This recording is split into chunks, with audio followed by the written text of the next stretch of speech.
Dr. Brittany Garcia. We are recording this meeting just for your information, if that's okay with everyone. We're very excited to have Dr. Brittany Garcia with us today to give a presentation on student health and wellness. She's the Associate Vice President for the Department of Student Health and Wellness. So take it away, Dr. Garcia. Thank you to both Alexandras for inviting me today. I see some friendly faces on the Zoom today, so welcome everybody. Today I just wanted to give a brief overview as to the services provided by the student health fee and specifically student health and wellness, because I do have departments outside of the health fee, just to give everyone an overview, those watching live and those that might replay this video later on, to hopefully give you a better understanding as to all of the services that your student dollars go to, both during regular times and even during these strange COVID times. So I just wanted to start off with a mission statement here. I know, mission statements tend to be written and put on a shelf, but for us, it's very important to have a living, breathing document to kind of guide our approach to student health and wellness. So for those of you that might be on your phone and can't see the screen, I'll read it for you quickly. FIU Student Health and Wellness aims to support the overall well-being of students. Healthy Panthers, which is currently, it's a working draft of a name that we're calling the program, is a multifaceted approach, including services, programs, trainings, and campaigns that will educate, engage, and empower the university community to sustain lifelong health and wellness. When I took over this position last year, almost a year ago in July, I took over several units that used to have standalone directors and had different AVPs over them. So it was really important to work with all of those units to try to have a cohesive goal, because everybody really was working as a silo, just by the nature of the structure at the time. So we felt it was really important to focus our efforts on the education and engagement of our student body. Just to share a little bit about me personally and my philosophy around student health and wellness. So I have been at the university as an employee for 15 years. I spent 14 of those years in the office of the president. So I worked 5 years for President Maydick and just under 10 years for President Rosenberg, until I accepted Dr. Behar's offer to lead this new department last year. I'm a 3-time grad of FIU, and my brother and my sister are current students. So I really try to take my leadership approach from many angles, right? I'm an alum, I'm an employee, I'm a pseudo parent. So I understand the challenges that all of our students face, and I really try my best to make decisions taking all of those perspectives in mind. So because of that, I take a very broad approach. Typically, when you go to universities across the country, you think about health and wellness, and 2 things come to mind. It's the clinics and the counseling center, right? Which tend to have standalone buildings. However, for me, it's really important to understand that well-being for students is much broader than that, right? It's about a student's financial insecurity, food insecurity, their spiritual wellness. All of those components make us a whole person, right? So how can we work better and smarter with departments across campus to be able to stretch your dollar as much as we possibly can, even though some of those programs might not directly report to me? So the dimensions of wellness is something that's very well known across campuses, internationally. It's usually about 7 or 6 dimensions that universities take. For us, it was very important to expand on the dimensions. So it's a total of 9. And one of the critical ones that we added was cultural, right? Given our diverse population, whether it's diverse in race or gender or ethnicity or religious backgrounds, or self-identity of students, right? Culture has a really big part to play in who we are as FIU Panthers. So because of that, we added that to make sure that we always have cultural competency in mind when we're making decisions about our services and our programs. So this model is something that we have slowly been rolling out throughout our events and throughout our programming. So you might start seeing this a little bit more. Eventually we're working on a brand new website also that we're really looking forward to. So you'll be seeing a lot of the taglines and the drill down of the hot buttons focusing around these dimensions of wellness, but I'll talk a little bit more about that when I get into the marketing section.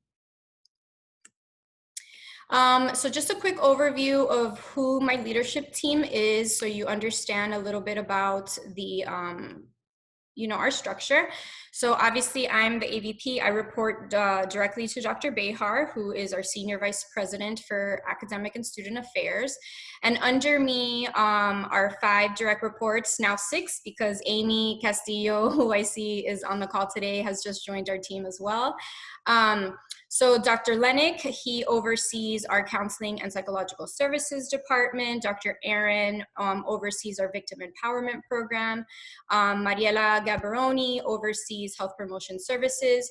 HPS includes programs like Healthy Living, which I know is probably the name most of you know, and also the health IT team and the health compliance folks. So, for those of you that maybe are freshmen and we're asking you for immunizations, the health compliance team is the one that's trying to keep all of you healthy and safe. Then Dr. Pelaez is our Dean of Students, and under her is the care coordination team and the Student Conduct and Academic Integrity Office. So she has a really big part to play in terms of, keeping everyone safe. And then Vanessa Gondar, who oversees our budgeting and HR as it relates to the health fee dollars. So again, these are just people that, if I'm not available, please know that my team members are available to you if you have any direct questions about services or recommendations or ideas. Certainly I try to be as available as I can for students, but these are your lead contacts for anything specifically related to their offices as well. So I wanted to spend some time and drill down on where your health fee dollars go to, because I think this is one of the major questions that we get asked a lot. So each of you pay $93.69 per semester. It's the only student fee that's charged by semester. All of your other fees are charged by credit. So those, approximately 94 bucks, are divided amongst a lot of offices here. So it goes, we stretch it pretty far. So obviously at the top, it's enrollment based, obviously, because it's a some per semester fee. So our budget will vary every semester, but on average, it's about $14 million all in. But off the top, we give our money to the Disability Resource Center and rec sports, also known as athletic training, for those of you that maybe play intramural sports and have used their services in the rec center. Because those are standalone units that don't report to me. So their budget gets allocated first. And then the remaining money, which again, depending on the semester, is approximately about 12 million, will get split between student health and wellness and the student health clinics. So a little bit of history. Back in 2015, the Board of Trustees decided to merge all clinical services for the university under one entity, being FIU Health, which is led by Dr. Eneida Roldan. Some of you might have seen her in a lot of videos and emails regarding COVID-19, because that's infectious disease is one of her specialties. So she oversees the community clinic, our international programs, the student clinics, etc. So still funded by the health fee, it's just managed by a different entity. So that is on the right side. So student clinics and the pharmacy are under her purview. Now moving under my direct supervision is the student health and wellness areas, which I referenced in the last slide. The only difference is the yellow boxes being Dean of Students and Conduct and Academic Integrity, because those are ENG and ANS funded units. They do not receive any health fee dollars. So for those of you that don't know, ENG is basically our operating budget from the state, and ANS fees are the student fee that's managed by student government. So Conduct does get a piece of the ANS budget. I get a lot of questions as to, well, you know, why is the Dean of Students and Conduct like under health and wellness? Like, what's that about? That goes back to our dimensions of wellness, right? If we want to think about your physical wellness, you know, and those of you that are familiar with Maslow's hierarchy, right? Safety is number one, to keep people safe and healthy. So from a safety perspective, right, the code of conduct is really meant to keep our students protected from one another, you know, physically and emotionally in some senses, depending on, you know, on that violation of the code. So because of that reason, we felt it was important to merge it under student health and wellness. Again, keeping in mind that we are trying to address the student as a whole and not work in silos. So this is, again, a quick overview of how your health fee dollars are given out. On the, and when I finish the presentation, if anybody has a question, I can put the direct link in the chat. But we do have a brochure on our website that delineates specifically all of the services that are free and included in the student health fee and those that are charged for. Most of the ones that are charged for fall under the clinics. And it's things like specialized testing, you know, like things like STD testing, those types of things that just cost a little bit more money. It's still mostly, you know, cheaper. We try to compare to market. But you know, it was really important to offer those services even though they're not free, because we know that some students don't have insurance, or it might be difficult for them to get to their primary care physician that they or their parents have.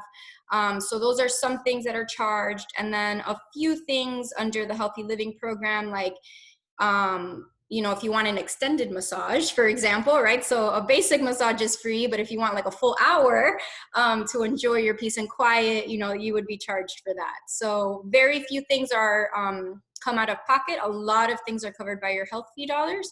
But I just wanted to give everyone an overview of that. During this time, I do want to emphasize that it's almost like 98% of our services are still being offered to the students, regardless if we are shut down. So the only things that we have not been able to provide are those that you physically need contact with someone, right? So our biofeedback with CAPS obviously cannot be provided, because those are things that need to be like placed on your nervous system to have the evaluation completed. And obviously things like the massage, the acupuncture, because, you know, you need to kind of be with somebody for that. Our team has been doing great. Even our masseuse, you know, posted something on Zoom a few weeks ago about giving yourself like self massages. It was pretty insightful. So we are trying our best, but all of our other services have been accommodated to this virtual environment. So we are trying our best to still offer everything that we would normally offer on campus to you during this time, and we will continue to adapt to this new normal as we learn more about when we will be able to see you in person. And I believe this is my last slide. So really, you know, after my first year, right, it was a lot of evaluation. It was a lot of understanding, trying to figure out where the gaps were, trying to think through how we can re-envision this department, you know, as this new cohesive unit. So really, these are like the 5 areas that I have been focusing on. Obviously, I showed you the mission statement. Again, that's a living, breathing statement that we are working on, and we are continuing to be open to feedback on that. I showed you the organizational structure, so we're pretty settled on that. I discussed the health fee budget, which again has its own limits because it is enrollment based, right? So what's scary for us right now, to be very candid, is the unknown of what's going to happen next academic year, right? So right now our enrollment trends are doing pretty well, but you know, the longer we go without coming back to campus, and as cases increase, we recognize that some students and parents might have concerns with allowing their children to come back for classes. So certainly if enrollment goes down, our budget's going to go down, which that's going to affect you know, available services. So we are trying to think through all of those mitigation options at the moment. Data needs are really important to me. Coming from the president's office, I have a very political and economic mind framework. So I have been challenging my team to be able to analyze all of their utilization of services to make sure that we are actually giving the students what they want and what they need.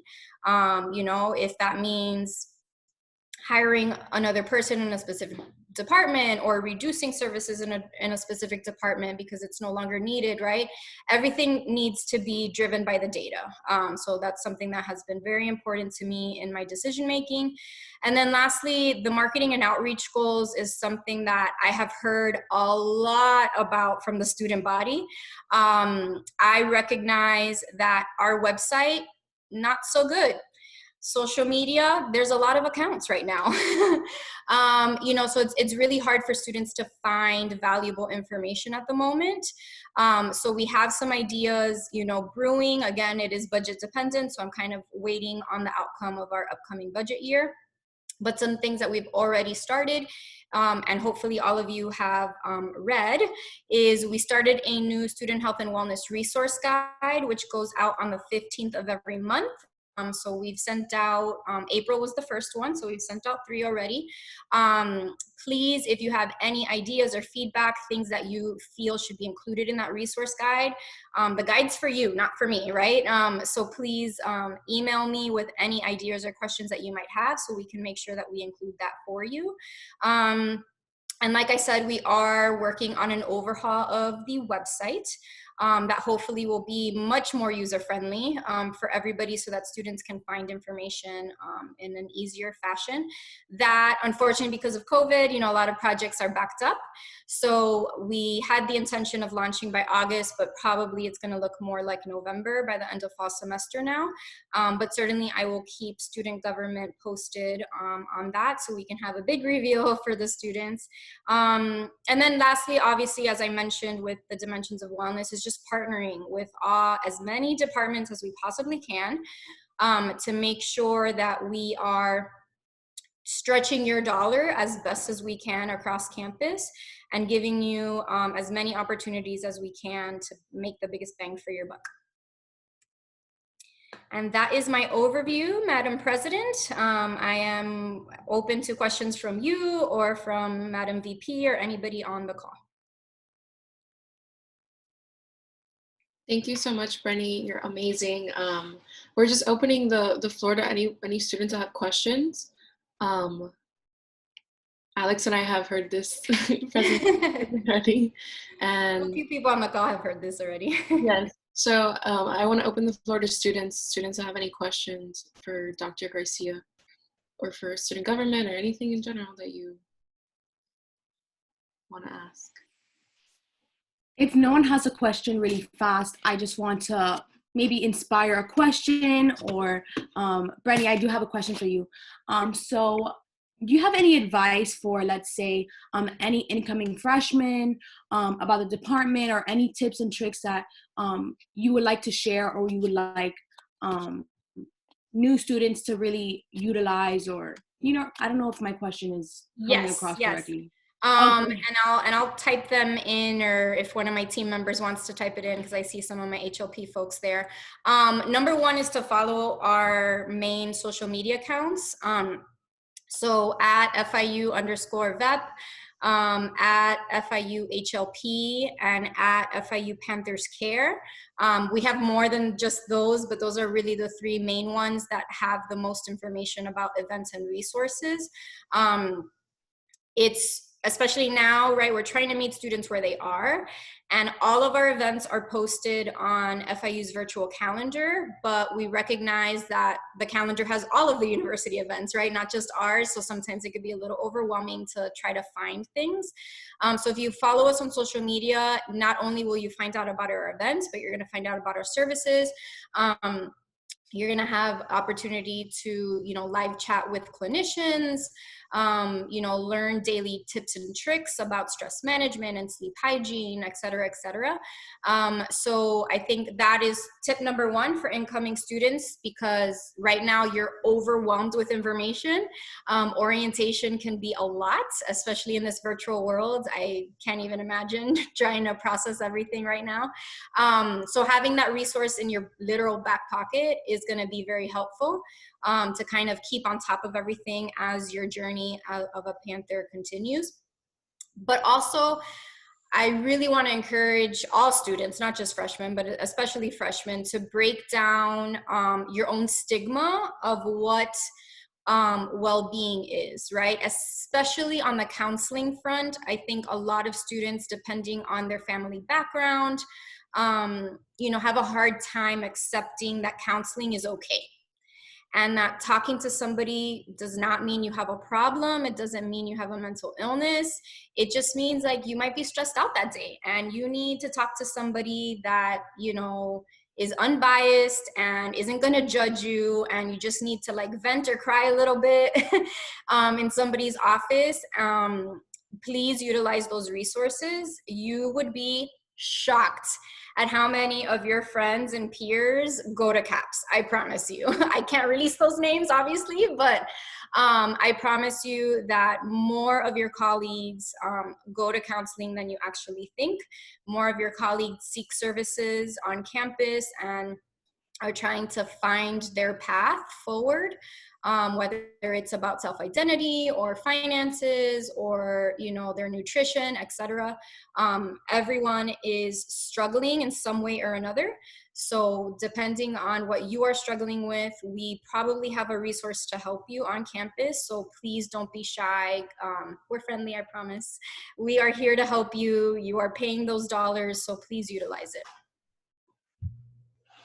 Hi, Bernie. So Thank you so much. Yeah, a student asked a question about the rec and wellness and fitness classes, if you just wanted to expand on that. Sure. So Rec and Wellness does not report to me. That reports under Sanyo Matthew, who is our AVP for auxiliary services. They have a new title, so don't quote me on his title, but Sanyo Matthew. And we're actually in a national hunt right now for a new director of Rec and Wellness. So he's just interim. But under them, yes, please follow them. I see somebody put, thank you, Selena, put their information, their social media handle also. But yes, even now in COVID times, they are offering tremendous services for students, daily, like high intensity workouts at noon every day, stretching videos, things like that. I even use the rec center. I have a personal trainer there. So there's something for everybody at the rec center. So I know selfishly, I can't wait for the rec center to open up again because it's really hard to work out at home. But yes, even during these times, please follow the rec center.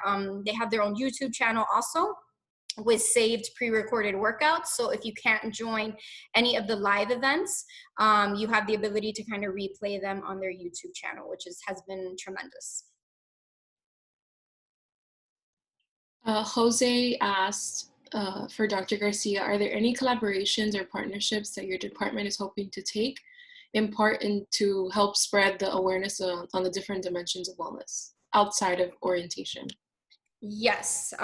So things like partnering. One of our biggest partners right now is the Multicultural Programs and Services team, MPAS, right? So it's Pride Month, right? So we are working with our LGBTQ initiatives office to make sure that we are educating our students. One of the challenges for that community right now is some of them aren't out at home, right? And campus is the only place that they feel safe and welcome. So trying to support those students at home virtually has been very important. So shout out to Dr. Erica Friedman, who is the leader of that office and has been doing a tremendous job. And our Healthy Living program has been partnering with them tremendously to try to offer services to them. Another office we have been partnering with is Student Life and Development. And Jose, I know you're an alum, that's former Campus Life. We elevated the office and we merged some units together. So LCLD partnered with them. Obviously, these are very scary and challenging times with all of the racial injustices that are happening across the country. So we partnered with their offices, you know, specifically like Black Student Union, for example, to be able to offer, HLP offered an activism and well-being Zoom event to talk about the challenges of just, you know, you really want to make an effort to take a stand, but that takes a toll on you, you know, and it's taxing emotionally. And how can you do both effectively? Because you can't pour out of an empty cup, right? You need to make sure that you are okay before you help others. So those are just two examples of offices that we are working with and slowly trying to get our name out there. Also trying to work with niche populations, right? Graduate students have very different needs than undergraduate students. Our professional schools like medicine and law have different needs. Our student athletes have different needs.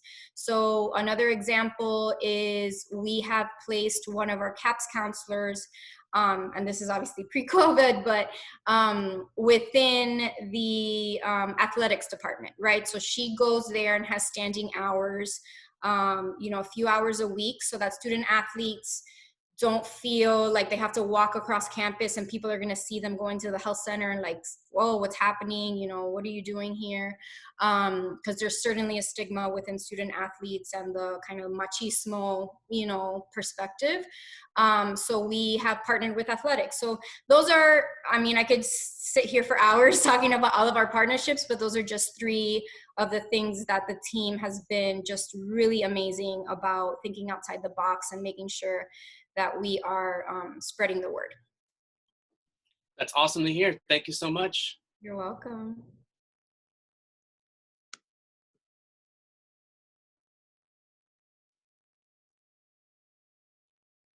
Any other questions or anything else that they want to comment on? Or Oh, I see. Selena, thank you for the reminder. So on June 30th, and correct me if I'm wrong, Selena, but I believe it's at 2, Healthy Living and our badging team is working, excuse me, we are going to be hosting a financial wellness workshop. So for those of you that don't know, in February, we actually launched a brand new financial literacy portal to all students. We had a pilot program with our student access and success students, which went amazing. And then we were ready to hit send, and then the university shut down. So a big official launch hasn't happened yet. It is live. But on June 30th, you'll have the ability to learn a little bit more about that portal. What's really great about that portal is that you're gonna have access to it for life as a Panther. It's not just while you're a student. And it does everything from being able to budget your grocery shopping list to how do you get a mortgage, you know, when you're in your 20s or 30s, right? So it is an amazing, amazing tool. And that was, we were lucky that it got approved and funded by your student tech fee. So again, your dollars at work. So yeah, if you have time, please join us on June 30th at 2 o'clock. You can find more information on the HLP social media page. and student government will be reposting it too, so you'll see it on student government's Instagram. Yes, I know it's one of student government's big priorities to educate students on financial literacy. So thank you for your partnership. Of course. Well, if there's no more questions, I think that we can close off this forum. Thank you again, Dr. Garcia, for the insightful information. I'm sure a lot of students will look at this video once we post it, and will learn something that they didn't know, which is the goal of this. So thank you so much for participating and for coming out and speaking to students. We appreciate all of your dedication and your drive to helping our student body.